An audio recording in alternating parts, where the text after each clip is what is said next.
Gamers! Neverness to Everness has been out for about a week now, and I have done the entire main story, done most anomaly commissions, explored every minigame, and well, done pretty much everything in the game that 1.0 has to offer, so I feel I am able to give this game a sincere review now. As always, this review is going to be unsponsored and is my brutally honest opinion on this gacha game.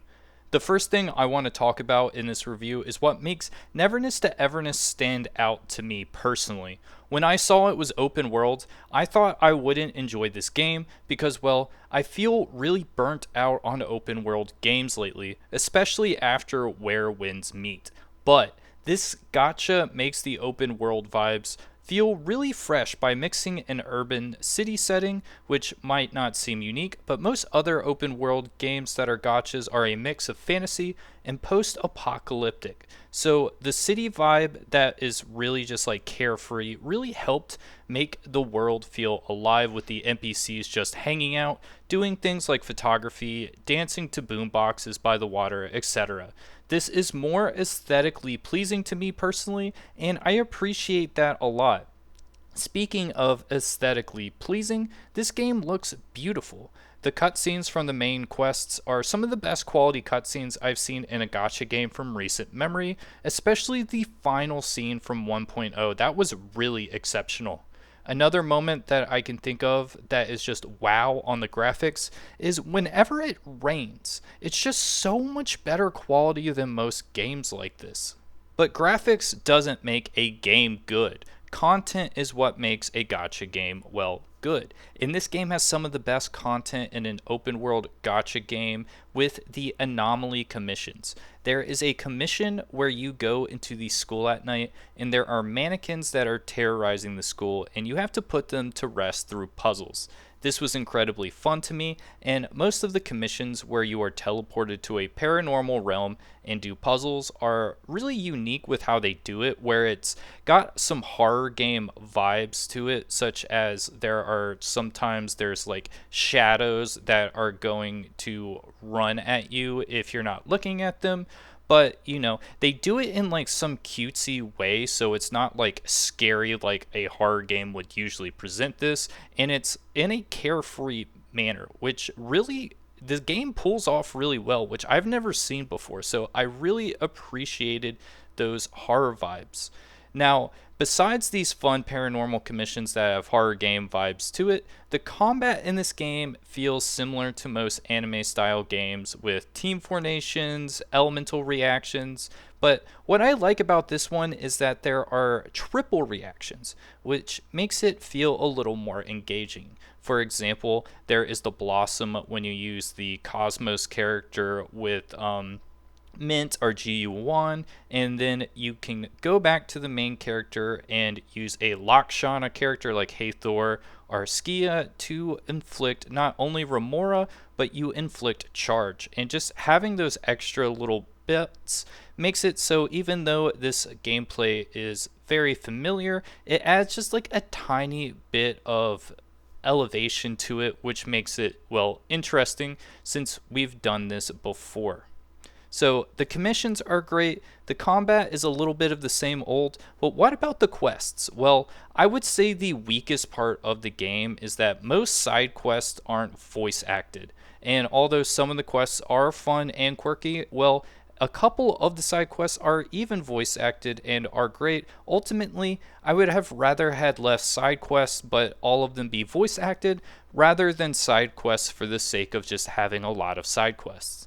The main quests, however, are really enjoyable. They have been pretty much standalone except for two, and I don't want to give spoilers, but the final main quest of 1.0 really establishes what the main story will most likely look like in future patches. What I liked about the quests were they weren't all super serious, save the world vibes, and the characters are animated during the dialogue.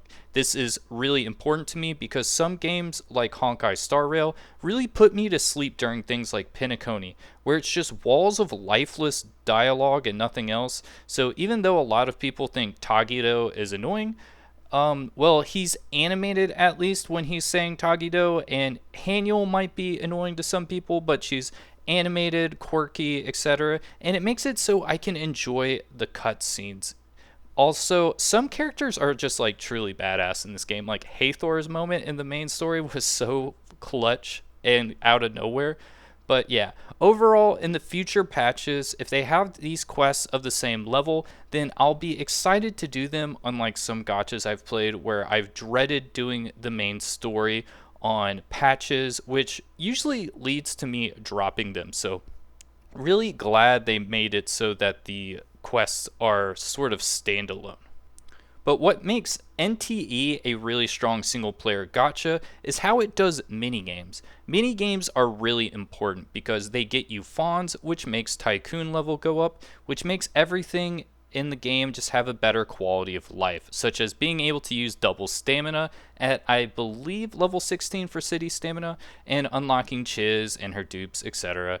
There are a lot of mini games to do, like racing. There's a rhythm game that is unfortunately only drums.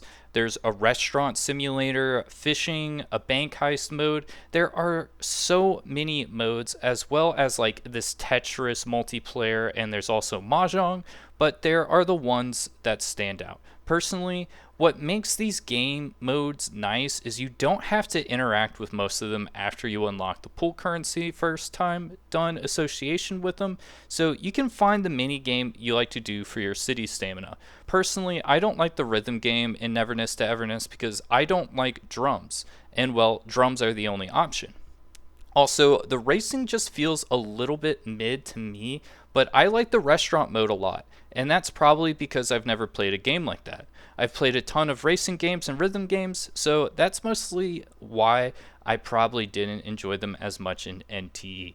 The best part though is, well, I don't need to enjoy them. I can play the mini games that I enjoy for my city stamina, and that's great because even though I don't like the rhythm game, you may like the rhythm game. So it's really just finding the one you like the most. And I think this is really, really important on a live service game because it gives you stuff to do besides combat, which right now we're in that waiting phase of getting daily resources to grow our units and hunting level. So we need something to do besides the combat because right now combat is just grinding for resources to grow our characters and wait till we're actually strong enough to do all of the in-game.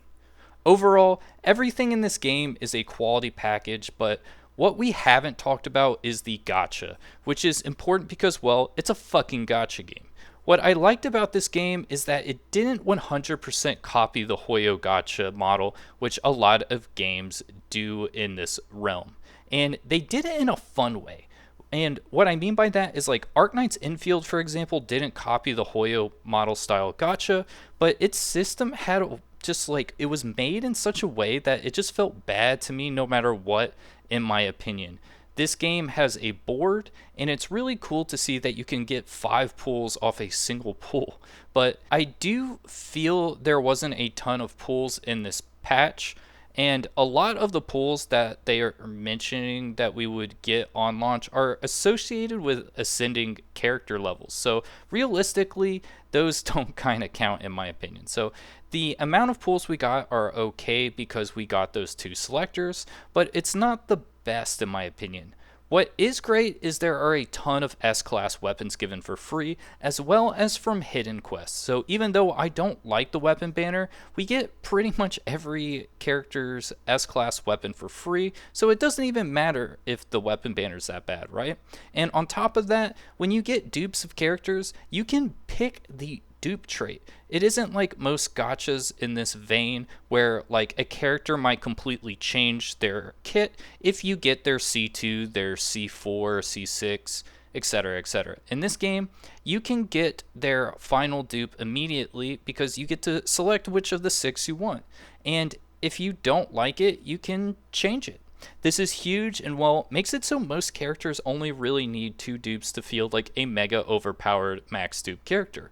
Really all great things. I play mostly PvP gachas though, so no matter what the pulls are, they're not going to feel like a ton to me because I'm used to playing games where you can pretty much get a 10 pull every day if you want to, which is definitely not the case for a game like this. So with all of that said, I would say that Neverness to Everness is going to be the highest rating I'm ever going to give a gacha game in recent memory, ever since I started reviewing them, actually. Which is crazy because a lot of games that have come out in the past 2 months were so shit, I didn't even rate them, like Abyssdia, Seven Deadly Sins Origin, and Mongol Star Drive.